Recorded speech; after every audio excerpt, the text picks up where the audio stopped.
Un gran gusto verte otra vez acá. El gusto es mío. ¿Me explicás el momento político que vive la Argentina? Gracias por venir, me decís ahora. ¿No? Tratemos de tirar Qué líneas de buena. qué está pasando en este momento.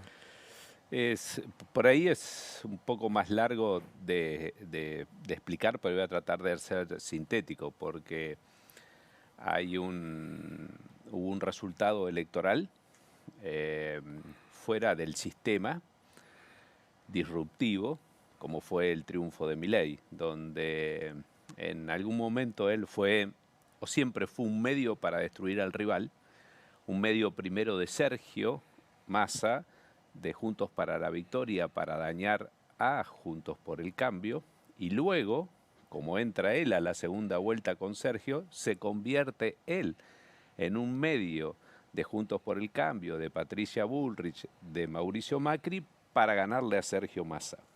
Es decir, que su función fue ser un medio y termina siendo un fin. Y fue un medio para dañar, no fue un fin para construir. Qué interesante esto que estás diciendo. Fue un medio Fue un medio. que inesperadamente se transforma en un fin. Inesperadamente se transforma en un fin y nada menos que fin, gobernar la Argentina. Claro. Y desde un punto de vista más de construcción que de destrucción.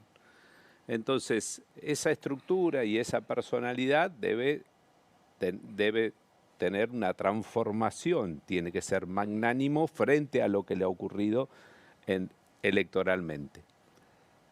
Esto no ha ocurrido.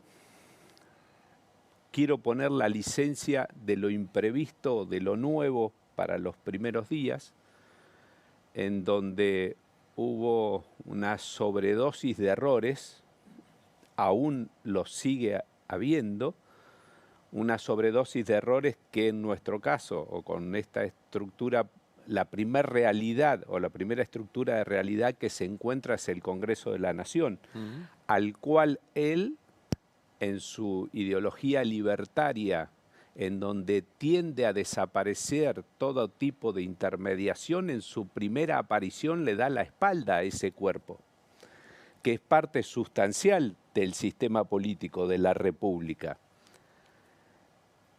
Y ahí comienza a gobernar con estas condiciones, en minoría, con un paquete de leyes exagerados, sin más, con una convicción emocional que con una coherencia racional con respecto a lo que estaba pasando.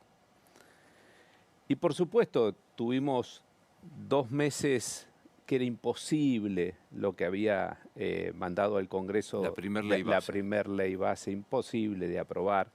No se cae ni por la casta, ni se cae por los periodistas. Todas esas agresiones creo que ocurren de alguna manera para tapar su propia impotencia a la hora de gestionar. Pero es todo humo. El problema fue la incompetencia que tuvieron los funcionarios para llevar adelante estas leyes. De hecho, los ministros no venían, y los pocos que vinieron al Congreso tenían desconocimiento del contenido de la ley. Una cosa Inédito, única, sí. inédita. Entonces después termina cayéndose. Hoy con mejores formas, un ministro del Interior que sí tiene mejores formas, sí que hace un esfuerzo por entender al otro, sí que no tiene un discurso inflamado, sino todo lo contrario.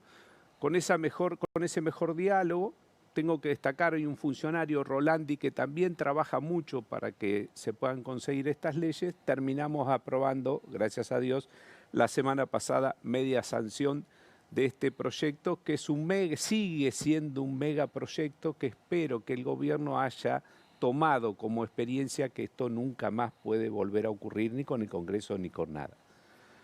Entonces, hoy tenemos a un presidente de la Nación que permanentemente tiene una voluntad más, sigue teniendo una voluntad más de daño que de construcción. Epa. Sigue teniendo esa voluntad. De hecho, hay un reportaje de ayer que hace a los periodistas, en este caso, como los mentirosos o no sé qué otra cosa más, que todos sus males están afuera. Y ahí es donde, donde voy a mi mayor preocupación, que tiene que ver con el carácter y el temperamento del presidente de la Nación. La madurez de todos nosotros, cuando uno es joven, tiende a radicalizar en sus ideas. Mi vida política, que vengo del muro de Berlín, ideológicamente fui muy duro desde un punto de vista liberal, nunca libertario. ¿Con quién? Con el socialista o con el comunista. Pero siempre fui muy duro con el otro, porque la juventud, el universo tan grande, el horizonte tan grande, hace que uno cree eso, me la llevo puesta todo, ¿no? Cuando vas transitando la vida, te das cuenta que el otro también puede tener razón, empezás a reprimir las angustias que muchas veces uno pasa porque no tiene razón, y el otro empieza a existir en tu vida. Entonces, y ahí tenemos un problema los políticos del centro, empezás a ver que todo es complejo, que nada es simple. Y a veces, y te diría que hoy tengo un discurso mucho menos contundente que el que tenía a los 20 años en una universidad. ¿Por qué? Porque hoy el otro existe en mi pensamiento, al otro lo tengo en cuenta. Muchas veces el otro tiene razón y no tengo razón en lo que yo pienso, y ahí entras en un terreno complejo, mucho más en el mundo que estamos viendo hoy, y la simpleza es típica de los fanáticos, es típica o es una característica, a mi criterio, de una debilidad intelectual, que aparenta fortaleza en esa radicalización que tiene, certeza en esa radicalización, pero mucha pobreza intelectual. La riqueza intelectual está en interpretar al otro. En este caso veo un presidente de la nación con cierta adolescencia tardía, si nos remitimos a esa época, donde fanatiza permanentemente sus posiciones y traslada en el otro sus frustraciones.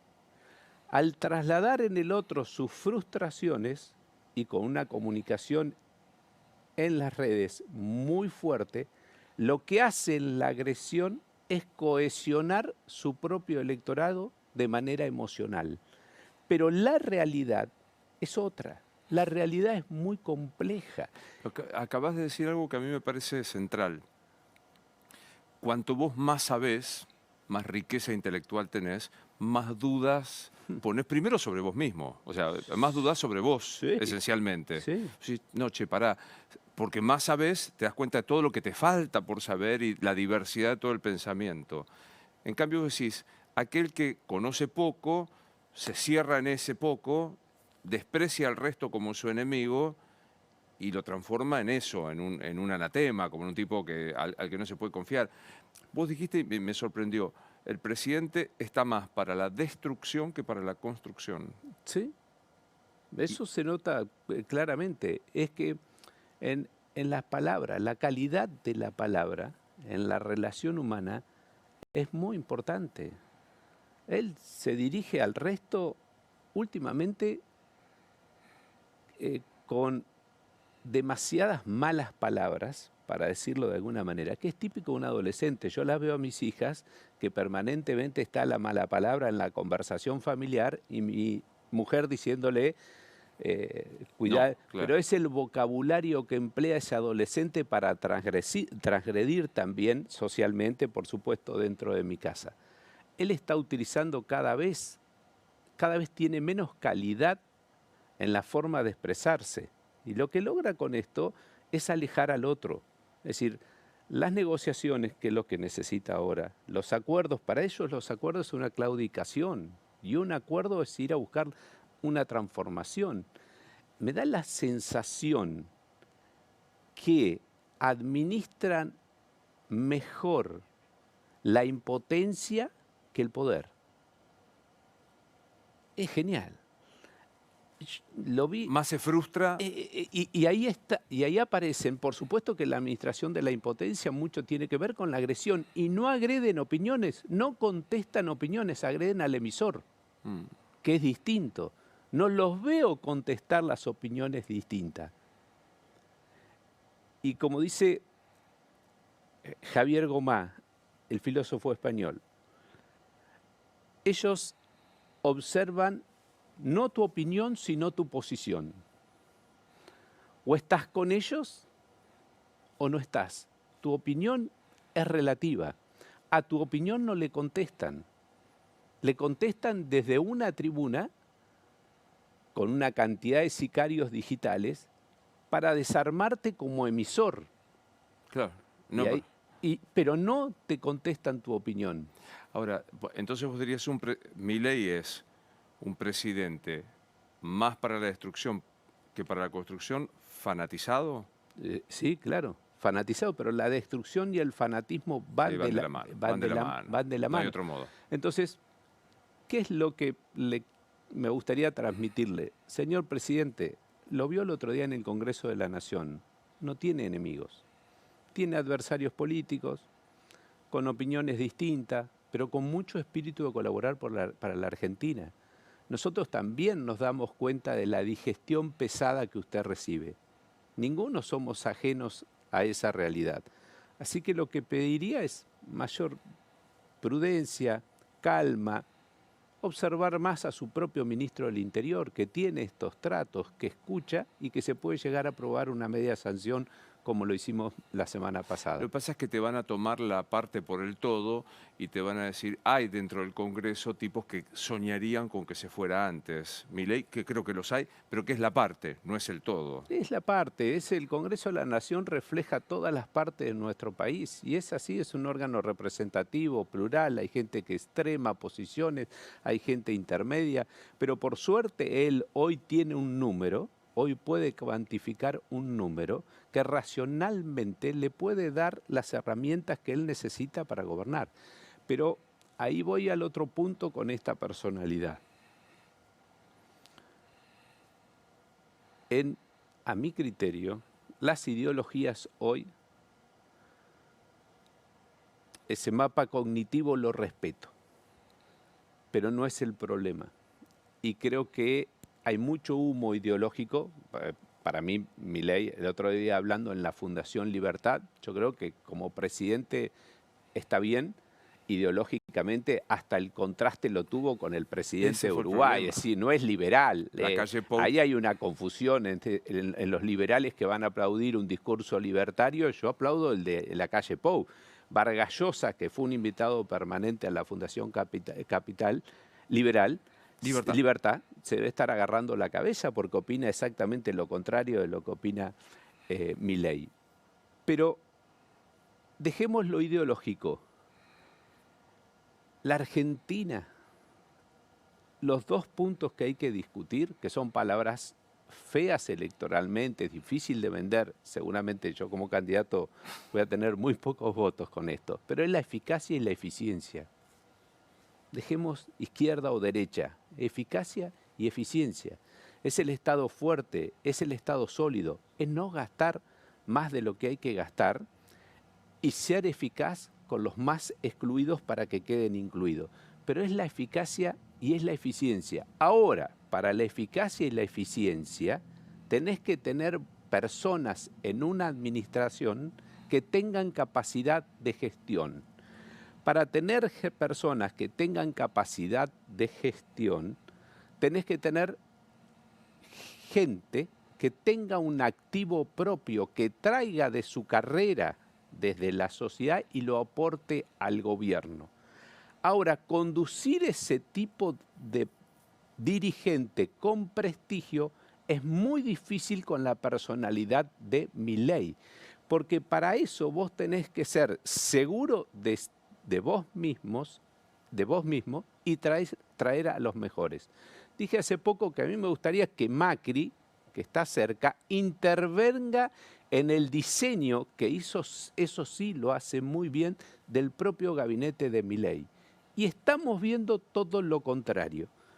Estamos viendo desde el 10 de diciembre que echa 2 funcionarios por semana. Se fue el presidente del bloque oficialista hace 10, 15 días.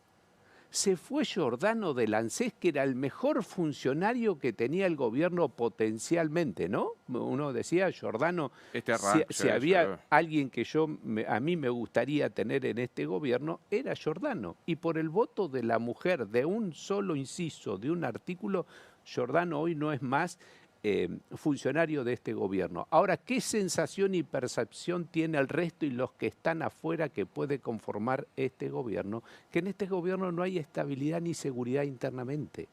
Entonces, para ir a buscar la eficacia y la eficiencia tenés que tener los mejores funcionarios. Todos los elementos que tenemos hasta hoy no indican que vayan a incorporarse personas con esta característica a este gobierno. Ahora, vos decís algo que todos los politólogos lo explican y los gobiernos exitosos experimentaron, que es que los ministros saben más que el presidente, son más formados en sus áreas y el presidente no se siente amenazado por esa sabiduría.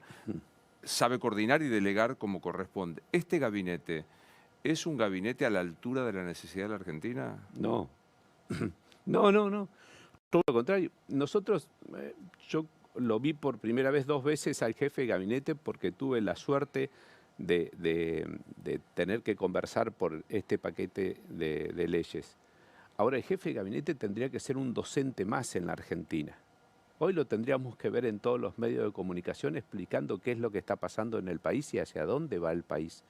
Tendría que estar ya haber ido al Congreso por esta crisis justamente y por esta situación a dar explicaciones en una de las cámaras. Y no lo veo al jefe de gabinete. Vemos a la ministra de Desarrollo Social aglutinando 3 áreas muy sensibles. La veo desbordada con esas 3 áreas. Veo problemas de gestión por semanas que van para adelante, van para atrás. ¿Cómo no va a estar desbordada? Pero lo digo en defensa, ella sé que se ofende. Primero hay algo que lo digo como periodista, ¿no? Que trata de acceder a la información. A, el gabinete no habla.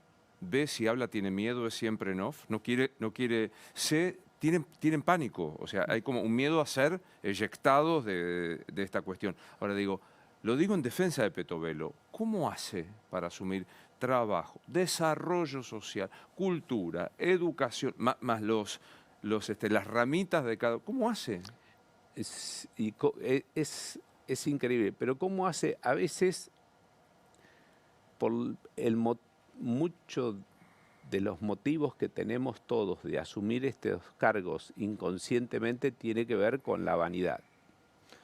Porque si vos corres ese bronce y reflexionás sobre la responsabilidad, o le ofrezco ese lugar a una persona de las características que te dije anteriormente, seguramente pone condiciones, y en las condiciones que hoy está Petovelo no asume de ninguna manera. Entonces terminan asumiendo los que tienen poco que perder. Y ahí es el problema que hoy tiene el gabinete de Milei. Y me voy a meter un tema, y aunque vos no me lo pregunte, difícil y complicado. Y si tuviera un asesor comunicacional, pero ya no me importa, me diría, no te metas. Ni se te ocurra meterte ahí. Sí. Una gran hipocresía son los sueldos. Espantosa. A mí me parece lamentable, lamentable. Porque, sincerémonos, el CEO de Toyota, perdón la marca, ¿no? No Pero pasa cualquier empresa importante argentina, ¿qué quiere el japonés que está en la central? Tener un CEO, el mejor de la Argentina, tener una persona preparada, con estudios. ¿Y cómo le va a pagar a una persona preparada, con estudios, con experiencia, para que una empresa Toyota, cualquiera, sea exitosa en Argentina? Muy bien le va a pagar. Le va a pagar muy bien. Y se va a quedar con una tranquilidad, porque le va a exigir acorde a cómo le paga. Ahora, el otro día estaba viendo esos fideicomisos familiares también, que ahora ya le ponen condición en las herencias. Me contaban también, las terceras generaciones son complicadas en fideicomisos. El fideicomiso pone las condiciones que tiene que tener el gerente que va a manejar la empresa. Que haya estudiado, puede ser un familiar y todo, pero tiene que haber estudiado, tener experiencia y de esta manera llega a gerenciar esa empresa. Digo, ejemplo simple. Esta gran empresa que es la Argentina, yo no quiero tener al mejor de presidente de la nación. Obvio. Y yo no quiero pagarle bien a ese presidente de la nación. Obvio. Pero claro, tiene que ser el mejor sueldo, tiene que ganar muy bien el presidente de la nación.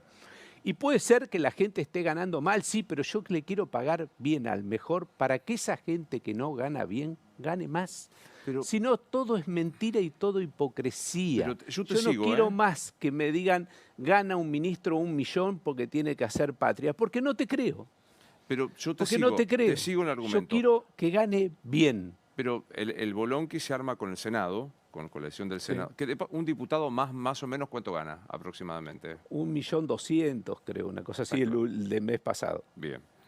Es verdad, es una hipocresía decir que está bien 1.200.000 pesos para alguien que tendría que Sí. trabajar full time solo sobre este tema. Sí. Ahora, hay un argumento que yo no puedo dejar de decir. No hago la comparación demagógica con los jubilados, 240 Sí. lucas. Pero buena parte de los 257 diputados y los 72 senadores fueron los dirigentes que llevaron a esta crisis. Sí, sin ninguna Entonces, duda. decir, yo encima le tengo que pagar bien Sí. sabiendo que son los responsables de esto. Sí. Este es un argumento que contrapongo. Sí, sí. Bueno, que esos diputados y esos senadores no hay aranceles ni impuestos a la importación ni nada, que son producto de nuestro país, son Real. nuestros representantes, no los importamos. Por alguna razón Llegaron son ahí. los que representan a los argentinos. No nos pongamos como si fueran extraterrestres, son nuestros representantes y hay muy buenos. Hay más o menos, hay malos y hay muy buenos. Ahora empecemos por el Ejecutivo. Yo voy a cegar al Legislativo, pero quiero sin hipocresía, quiero que el presidente de la Nación gane muy bien, pero quiero exigirle, porque de él depende el destino de los 40 millones, no de una empresita como di los ejemplos familiares que nos cuidamos en la familia, de a ver quién Obvio. se hace cargo y no nos vamos a cuidar de quién va a ser el presidente de la Nación. Entonces, para mí las heroicas, cuando comenzó Milei a andar en aviones de línea y empezó a darse cuenta que todo eso es un problema, también había empezado de la Rúa de la misma manera. Y hoy yo celebro, tenés un avión, no sé qué, pero viajá bien, tené bien la cabeza cuando vayas a Estados Unidos, Seguridad. a China, seguridad, llegá tranquilo, lee en el viaje, decí las cosas como corresponde y trae un resultado, no vayas dando vuelta que te pegue cuidándote de aquel. Es el presidente de la nación, tiene que ganar bien y tiene que estar bien. Ahora, no tiene que robar. No tiene que hacer las cosas mal, no tiene que dañar al otro como lo está haciendo todos los días, pero yo te quiero pagar bien, Milei o el que sea, yo quiero que gane bien, un ministro 1 millón y pico de pesos. No te creo, no puedo creer, vos no podés ganar 1 millón de pesos. Vos tenés que estar tranquilo, vos tenés que saber que con esto tenés resuelto porque te quiero full time. Yo quiero que a las 6, 7 de la mañana te quiero ver en la Casa Rosada y casi infartado a las 10 de la noche te vayas. Eso quiero de vos. Si no me vas a decir, vas a tener siempre una excusa. No te quiero dar ninguna excusa. Quiero que ganes bien. Ahora, quiero que gane bien el jubilado. Ahora, si ponemos mediocres a gobernar con una remuneración mediocre, entonces el resultado va a ser mediocre. ¿Por qué dijiste al principio de todo, gracias a Dios tuvo media sanción? Porque de no haber tenido esa media sanción, después de que dije de tantas equivocaciones, este iba a ser un golpe muy fuerte para el gobierno, para el mercado, para la confianza de alguien que hace 3 meses que comenzó, que fue disruptivo, que no tiene anclaje ni político ni territorial. Yo lo escucho a él con la euforia, vamos a romper el año que viene, va a cambiar. No va a cambiar nada, quiero decirle a la gente. Lo que tiene que cambiar es la forma de tratarnos. No va a cambiar nada. El resultado electoral puede ser bárbaro de él, la minoría la va a seguir teniendo de acá hasta el fin del mandato. No se ilusionen con nada. Todo eso es mentira. Entonces, la verdad que el otro día, si no fuera por 4 o 5 diputados nacionales, no de Libertad Avanza, Los Penato, De Loredo, Banfi, Mazot, Agos Carreño, que trabajaron para que el procedimiento parlamentario pusieron la autopista y un espíritu de colaboración de la mayoría de los diputados, hoy no tendríamos esta herramienta. Entonces la casta, otra mentira más. Yo quiero, decirme quién del gobierno no es de la casta, o no ninguno. Entonces digo, terminemos con los eslogan. Gracias a Dios, gracias a una dirigencia política que hay buena en Argentina, con responsabilidad, hoy el gobierno tiene esta herramienta. Ahora, falta media sanción del Senado. Ojo, va a haber modificaciones y esas modificaciones van a volver a diputado, pero el trámite ahí es simple. Vos tenés que insistir o no sobre las modificaciones o sobre la propuesta original. Eso va a ser rápido. Mi problema con el gobierno no pasa por la ley, es por la capacidad de implementación de las políticas públicas. Insisto, con este carácter y con este temperamento, los ministros hoy a mi criterio, no están a la altura de la circunstancia de lo que demanda el país en los próximos meses. ¿Hay alguna posibilidad, es pregunta que no comparto en el contenido, alguna posibilidad de que, viste que muchos políticos dicen, fíjense lo que hago y no lo que digo, que esté haciendo a partir del 1 de marzo un cambio, es decir, sostiene el discurso para su tribuna, pero negocia con francos, o vos ves que sigue el nivel de fanatismo en general? Yo creo que sigue el fanatismo. Y me remito al reportaje de ayer. Las palabras son muy fuertes. Las palabras hay que respetar. La palabra dice mucho. Y la palabra que yo escuché ayer en la tercera repregunta fue otra vez deslindarse de los problemas y en este caso pegarle a los periodistas. Y si no cambia esa actitud, el discurso del presidente tiene que ser moderado, mesurado, entender de matices. Esto no lo veo en Milei. Lo veo sí en un ministro, lo rescato a Guillermo Francos, sí lo veo en el trato, sí lo veo en la comunicación. Y otra vez, si querés, ponemos y apelamos a Dios. Ojalá lo ilumine y cambie esta manera de ver. Porque hablar de iluminar, de que lo iluminen, todos los iluminados no han terminado bien. Este discurso de iluminado, de que él ve lo que nosotros no vemos, los antecedentes no han sido buenos. Y aparte no es el primero que... No es el primero. No es adánico. Iluminados, mesiánicos, todo eso. Creer y no confiar, está la religión y vamos a la iglesia, pero en él tenemos que confiar. ¿Qué te pasa cuando te corren por izquierda y te dice, levantaste la mano por una ley que entrega el patrimonio del Estado, las empresas? Bueno, después he escuchado flagrantes mentiras. Se cambió el sistema previsional, aumentaron la edad jubilatoria, quitaron la indemnización de la ley de contrato de trabajo y la estabilidad del empleo público. ¿Qué te pasa cuando escuchas eso? Yo insisto todavía, no me corro ideológicamente. Me paré en el centro en mi vida. Yo reconozco, vengo de ser liberal y hoy me paré en el centro. En ese centro soy pragmático. Creo que nos toca una función de limitar los excesos. De limitar los excesos. Porque convengamos que los últimos 20 años hubo un exceso con alguna pantalla ideológica de izquierda, porque fue una pantalla, pero hubo excesos en todos. Es obvio que tenemos que achicar el gasto, es obvio que hay un exceso de gasto, pero vamos a tener problemas con esto. Lo tenemos, Luis, en un municipio, los tenemos en las provincias y lo tenemos en nación. Esto es verdad lo que dice Milei, pero es una verdad que todos sabemos que había un exceso. Con un problema, al ajustar hay menor recaudación y el exceso del Estado sigue estando, porque no están ajustando ni en los municipios, ni en las provincias y poco en nación. Esta dificultad lo vamos a tener los próximos años. Ahora, ¿el Estado tiene que actuar? Sí. Tiene que actuar, sí, porque tiene que volver. Primero tiene que contener socialmente este ajuste, porque no podemos dejar a la gente afuera, tiene que ser inclusivo, pero tiene que ser pensando en el ascensor social. ¿Y cómo es el ascensor social? La educación. que está totalmente desvirtuada, la educación pública. Que crece la educación privada justamente porque la educación pública no existe Claro. en Argentina, especialmente el conurbano.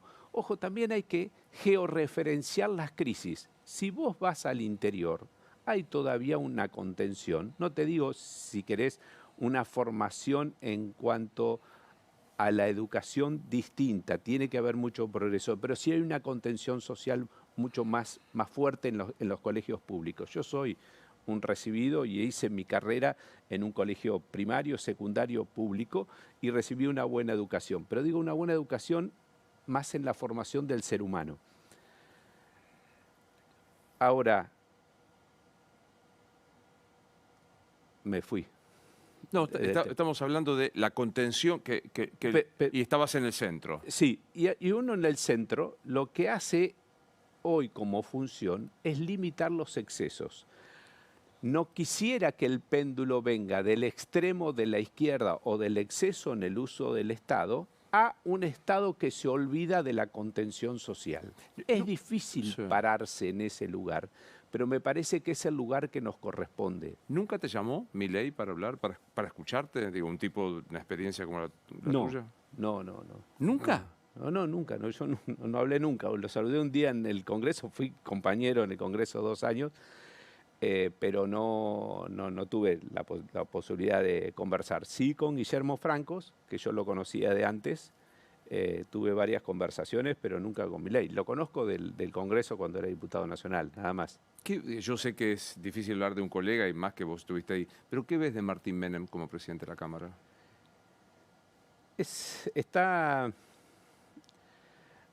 Sería muy difícil el lugar para cualquiera. Es difícil estar en minoría, que esa minoría no tenga experiencia en el Congreso, en la Cámara. Imagínate, Luis, que fui presidente de la Cámara con Mario Negri en el piso, en la Cámara, con Nicolás Massot, con Silvia Los Penato, con Luciano Laspina, con mucha gente más, con Diego Bocio, con Marcos Lavagna. Tuve gente en la casa con Graciela Camaño. A mí me facilitaban mucho la tarea de presidente. En el caso de Martín Menem, creo que tiene que hacer ambos roles. Tiene que presidir y tiene que trabajar el recinto para conseguir el número. No es una tarea fácil. Hay que darle tiempo. Lleva 3 meses.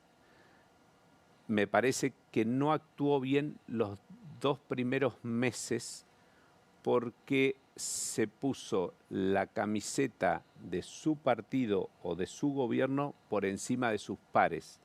Y en el Congreso, a diferencia en el Ejecutivo, vos sos presidente, Claro. pero los 256 son pares tuyos. Y ahí tuvo muchas confrontaciones. El Congreso es un ejercicio permanente de diálogo, de entender a los otros, de entender a todas las partes que hay y, por supuesto, no coincidir, pero tener esto integrado en tu conducción. Sí, Martín Menem te llamó para pedirte consejo y Sí, demás. sí, realmente me junté varias veces con él. Sí. ¿Extrañas el PRO?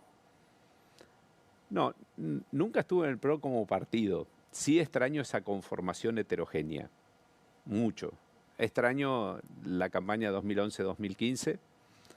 Extraño eso de estar por todo el país tratando de hacer un espacio político y que en los próximos 3 años es mi idea volver a trabajar y articular para hacer un espacio político del centro. Pero sí extraño todo ese rol. Un colega tuyo, diputado, me dijo, del PRO, me dijo, si hubiéramos ganado nosotros, pequeño paréntesis, está bueno que reconozca el PRO que perdió. O sea, viste que hay la impresión de que hay un sector del PRO que cree que no perdió las elecciones, que salió tercero. Empiezo por ahí. ¿Cómo ves eso? El PRO está en un serio problema, porque está en un no lugar. Y estar en un no lugar en política es complicado. Está con Milei, trabajando identificado con los referentes más importantes con Milei. Patricia Bullrich era su presidente de partido y es una militante libertaria. Está estamos a pocos días de que Mauricio Macri asuma la presidencia del PRO. Me voy a tomar una licencia a hacer un pronóstico. Creo que esa presidencia del PRO lo va a llevar invariablemente a Macri a diferenciarse del gobierno, rápidamente. Y por una cuestión de personalidad principalmente. Macri como presidente no va a tener alternativas de elegir los momentos de emitir su opinión, sino que va a estar casi obligado, como es presidente, pero ahora como presidente de un partido importante en la Argentina, a emitir opiniones permanentemente. Esto invariablemente, si la personalidad, el carácter y el temperamento siguen siendo del presidente que tenemos hasta este momento, eso va a terminar en una ruptura. Y quizás esa ruptura, puede ser intencional o no intencional, lo lleve a Mauricio a buscar nuevamente un espacio, ese lugar que ha perdido el PRO, proyectando de acá a 3 años. Creo que Mauricio Macri vuelve a la presidencia del PRO con algún objetivo, vaya a saber cuál. ¿Ser presidente de vuelta? Yo creo que no lo descarto que él esté pensando en alguna parte. Todos queremos ser presidente en alguna parte de nosotros, los que estamos después. Los que hacen política, sin duda. Después cuando vienen acá y te dicen, falta mucho. No pienso. No, pero, como nosotros cuando dicen, ¿te gustaría conducir? No está en mi... ¿Qué no va a estar? ¿Qué no va a estar? Por eso, la presidencia del partido lo va a poner, le va a hacer bien al PRO, que Macri asuma en la presidencia del partido.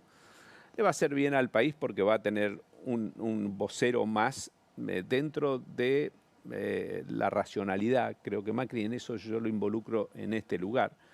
Y va a estar bien para el partido. Pero vos lo ves rompiendo al PRO con Milei. Lo veo a Macri. Es más una cuestión de personalidad y como consecuencia al PRO. Que el PRO es Macri. Y definitivamente él es el que está identificado, lo armó, lo fundó. Y eso es un pronóstico claro para los próximos meses. Me interesa mucho más la posición del radicalismo, que sí me preocupa a veces sus disidencias que tiene, porque creo que hoy a nivel nacional, fuera de la capital federal, es el partido político que tiene más peso territorial.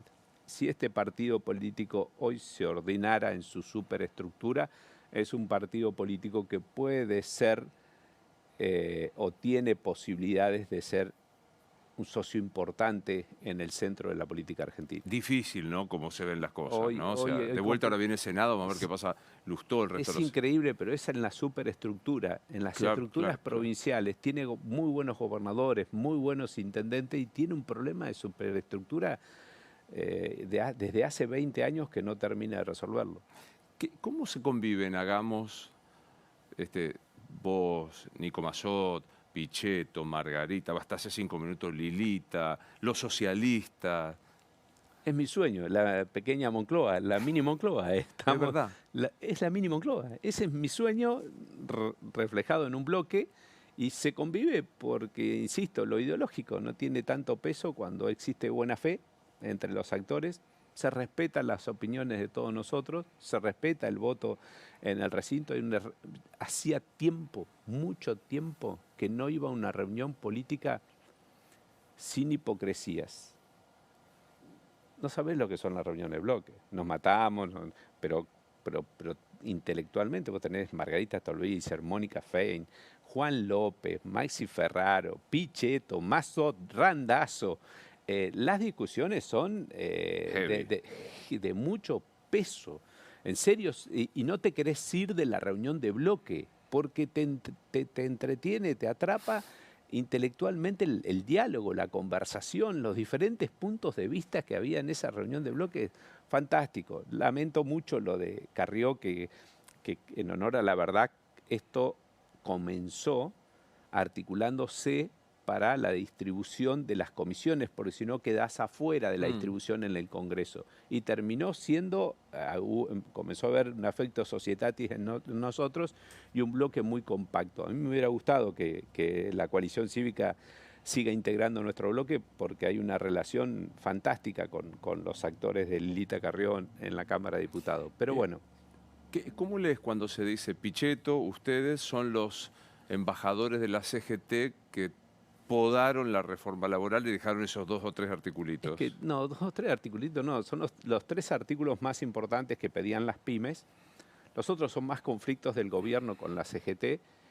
Nosotros fuimos los que porque se caía toda la reforma laboral. Fue Nicolás Massot el que levantó la voz en la ley anterior, que lo omitían, y fue el que pidió en la sesión primera de la ley que se cae, el que pide que se incluyan estos artículos y que no se caiga todo. No fueron ni los libertarios ni nada, fue Nicolás Massot del bloque de Pichetto. Y ahí y ahí Pichetto fuerza esos 3 artículos que estaban afuera. Y el gobierno acuerda que sí, que le van a aprobar estos 3 artículos que estaban afuera el ingreso a Pichetto. Ahora, Miguel, en los acuerdos es genial, porque gracias a él nosotros tuvimos las leyes del 2015 al 2019. Y él es en los acuerdos un hombre de palabra. A veces rígido, porque sabe cómo son los parlamentos, que a veces en la búsqueda de lo ideal terminás perdiendo lo posible. Él acordó eso y después vinieron a agregarle lo que había quedado afuera. Y ahí cuando vinieron a agregarle lo que había quedado afuera, él dijo, no, no, yo cumplo la palabra. El ministro del Interior había dado también la palabra y dice, y esto se cumple hasta el final, porque es así él en su personalidad. Pero fuimos nosotros los que incorporamos estos artículos. Si no, hoy no teníamos nada de reforma laboral. Esto fue porque Massot lo pidió y porque Pichetto, el acuerdo que se había hecho, lo defendió a rajatabla. El resto es mentira. Sabés que dijiste en varias oportunidades la personalidad. Viste que los politólogos dicen que los políticos cambian de opinión, no de temperamento. O sea que eso está claro. Sí. Y digo, Pichetto tiene un temperamento, Nobleza obliga, Carrió tiene el suyo. Milei tiene un temperamento. ¿Es democrático? Es autocrático. No es democrático. ¿Temés que se pueda llevar por delante el sistema? No, porque el sistema va a resistir. Es imposible. No se lo puede llevar puesto. En Argentina hay un sistema muy sólido. Funciona. Muy sólido y funciona. Imposible. Va a tener problemas él, no va a tener problemas el sistema. Yo lo veo sólido. No digo que es el americano que resistió a Trump con ese hombre disfrazado en el Capitolio, que también es para mirar, ¿no? Bolsonaro, el sistema democrático occidente tiene complicaciones con la democracia hoy. Pero Argentina es sólida en cuanto a las instituciones, muy sólida te diría. Es imposible que vayamos a una democradura, como dice Ron Saballón, o algún sistema.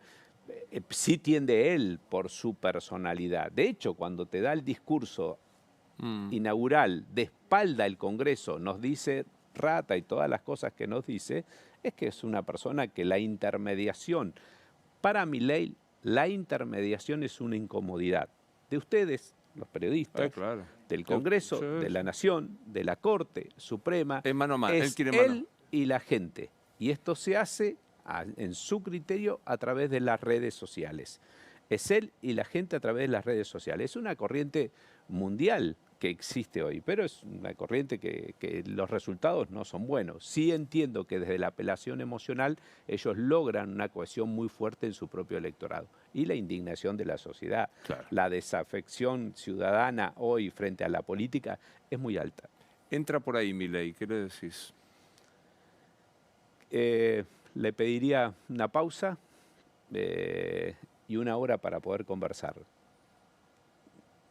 Pero más que de la vida, de la personalidad, del temple, de la reflexión, de la mirada al otro. Casi me disfrazaría de un psicólogo para que observe ese tipo de cosas, porque es tan simple y tan complicado como eso. No es un tema político, hay un tema anterior en él que tiene que reflexionar. Vos que estás más en la cercanía al poder, no tenés acceso, asumo por lo que me decís, al Ejecutivo. ¿Existe el doble comando entre él y su hermana? Da la sensación que sí. Sensación, ¿eh? Primero para nosotros fue un misterio los 2 o 3 primeros meses encontrar dónde estaba la interlocución Es un gobierno nuevo es extraño para nosotros Claro. porque no hay un orden, no hay una verticalidad, generalmente hay verticalidades. Tenés un jefe de gabinete que no aparecía porque para nosotros la persona que naturalmente tiene el contacto y la relación con el gobierno, con el Congreso es el jefe de Claro. gabinete. El jefe de gabinete no apareció. Apareció el ministro del Interior, apareció Santiago Caputo, que creo que sí tiene una incidencia importante. Creo que no, yo no sé si no hay 3 lugares. Y Pero qué interesante. No sé, para mí es un enigma quién es Santiago Caputo. ¿Quién es? para mí lo era, pero apareció en 2 reuniones y, a ver, Luis, a veces nosotros los gestos, cómo te sentás en una mesa y cómo se mueve y gira el cuerpo, te das cuenta Muy. dónde está el poder. Apareció en 2 reuniones nuestras y la mesa giró hacia él. Y había autoridades importantes. Entonces eso, el que está en esto, olfatea, hablemos acá porque es acá. El que No llega, perdamos tiempo. nada, Claro. el que llega es él. Y da la sensación de que él llega, de que él decide. No sé cuánto conocimiento tiene de las leyes, pero sí tiene una cercanía importante con el presidente de la Nación. Pero sí, y esto no lo puedo corroborar porque no estuve en una reunión, por comentarios que Karina Milei es quien se encarga de el manejo del poder político de Javier Milei. Por lo que veo, los políticos que están hoy con Milei trabajan con ella o se referencian con ella. Él como que está en temas económicos y en una situación más disociada con esta realidad de la coyuntura. Pero estoy hablando casi como ustedes, es un poco de misterio. Por eso destaqué a Rolandi. Rolandi es un funcionario que nadie Que es el conoce, vice, claro. pero que estaba trabajando con nosotros codo a codo y la verdad que trabajó bien y fue el funcionario que más vimos nosotros. El resto tiene apariciones muy esporádicas. ¿Por qué haces esto, Emilio? ¿Por qué hago? Política. Depende el momento y el contexto. Lo abracé por un tema ideológico en su momento, a los 18 años, con vocación de cambiar el mundo, el país y todo desde un punto de vista liberal. Después,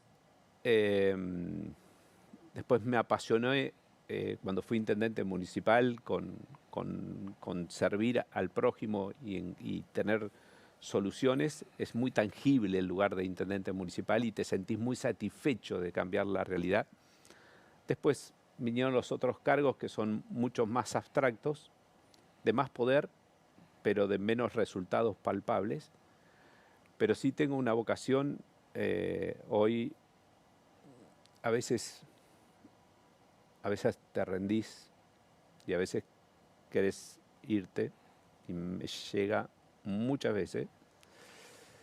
No me gusta la política de hoy, no me gusta la exposición, por eso soy bastante reacio a mi aparición, porque las redes en el anonimato ocasionan muchos daños. Que no tengo problema que el daño o la agresión venga sobre mi persona, porque soy el que me expongo, pero las redes sociales llegan a tu casa. Sí, la familia. Llegan a tus hijos, llegan a tu entorno y a veces eso te hace repensar si vale la pena o no. Pero tengo 58 años, es mi última vez que estos 3 años, y en serio es mi última vez. Me voy, yo tengo una familia, gracias a Dios, bien conformada y la disfruto. No tengo por qué evadir mi llegada a mi casa y soy feliz. Digo, la felicidad es un concepto muy amplio, pero digo, dentro de todo, Se entiende. tengo una miedo, buena familia, tengo claro, contención ahí, pero quiero que, y me voy a quedar con las ganas, creo que lo que armamos con Juntos por el Cambio, con Cambiemos en ese momento, era lo que más se parecía a una fuerza de centro. Después nos extremamos, después de llegar. Quiero volver a insistir en que gane el centro. quiero que subjetivamente integren ese gobierno los que en mi trayectoria y mi biografía me parecieron los mejores gestionando. Y quién va a ser presidente de la nación, no lo sé, pero cualquiera de ellos. A mí me ha tocado una generación que no pudo gobernar, que está Florencio Randazzo, que está Martín Lustó, que está Nico Massot, Horacio Rodríguez Larreta, que almorcé el viernes, y la verdad, hoy veo las críticas, vi un Horacio totalmente distinto, pude tener una conversación abstracta durante 2 horas, que antes era vamos, vamos, y corría, y por primera vez, pero es bueno, lo vi pausado, lo vi en una reflexión después desde los 31 años que estaba en la cima del poder. Dice, por primera vez puedo ver en el llano y lo que sirve para tamizar el llano. Porque vos ahí te das cuenta quiénes son los que realmente están. Lo vi muy autocrítico con su trayectoria, como todos. Bueno, toda esa generación y muchos más, a mí me gustaría que Urtubey, también Juan Manuel, yo me llevo muy bien con todos ellos y me gustaría que tengamos todos la posibilidad de gobernar la Argentina. Y es una aspiración personal y que me va a llevar estos 3 años trabajar. Hoy se murió un periodista fabuloso a quien yo le robo mucho para la entrevista, que es Bernard Pivot, un hombre que en la televisión francesa hacía un programa fenomenal, y él, de a él le saco algunas preguntas de cierre. Una es si Dios existe, yo sé que para vos existe y no vamos... un día vamos a hablar solo de esto. Cuando llegues a donde sea, ¿qué te va a decir Dios?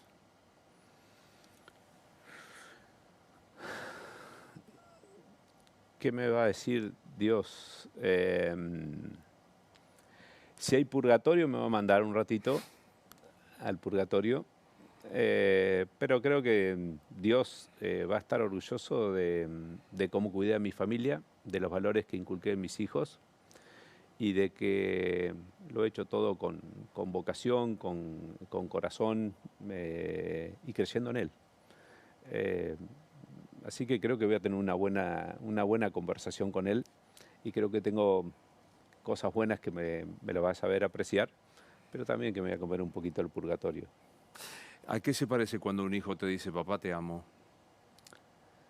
Es único. A nada. Es único. Esas palabras son únicas, esas palabras te aflojan. En el caso de mis 2 varones, menos por ser varones, pero las 3 más pequeñas, mis varones lo demuestran de otra manera, pero las 3 pequeñas, las 3 hijas, las 3 mujeres, el te amo de una mujer y el te amo de una mujer hija es tremendo, porque sos vulnerable, se terminan todas tus resistencias y pueden pedir lo que quieran, porque en ese momento sos puro corazón. No, es tremendo. El amor de mi mujer también, pero el amor de una hija y el te amo de una hija no tiene con qué compararse. Hablamos mucho de la edad y de cómo a los 18 todo por delante, a los 58. ¿A qué se parece el amor a los 58?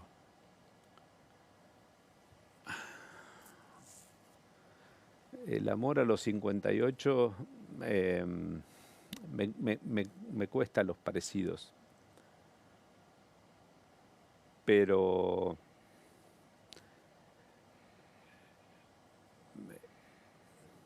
lo que sí recomiendo, que a los 58, y si uno tiene la posibilidad de decir que tenés un amor, creo que hay que cuidarlo, que es lo que más hay que cuidar. Porque el amor a los 58 significa no solo el amor de mi mujer, o el que tengo con mi mujer, sino que significa un faro y un centro para un grupo de personas más amplios que el matrimonio. Para tus hijos, para tus amigos, para tus sociales, es un orden. Un orden parece muy frío para el amor, pero sí ordena, sí edifica. Por supuesto que además de edificar una casa y un hogar, hay cariño. Soy muy religioso con el asado de los domingos. Eso es el amor, es poder tener un momento de la semana un rito de la semana en donde sos vos, en donde no hay un parecer, en Eso donde es. eso es, donde sos auténticamente vos, donde no interesa nada en ese domingo lo que pareces. Sos auténticamente la persona que sos, Bueno, ¿no? de vuelta y con esto te despido, lo cito a Pivot. Él dice que nunca hay que elogiar a los entrevistados. No me importa nada. Hay poca gente mirá que hago entrevistas, ¿eh? En donde 57 minutos me son escasos y uno sos vos. De verdad es un placer hablar con vos. Bueno, gracias Luis. Lo Gracias, mismo para mí, es un placer gracias por estar con venir, vos ¿eh? en el programa.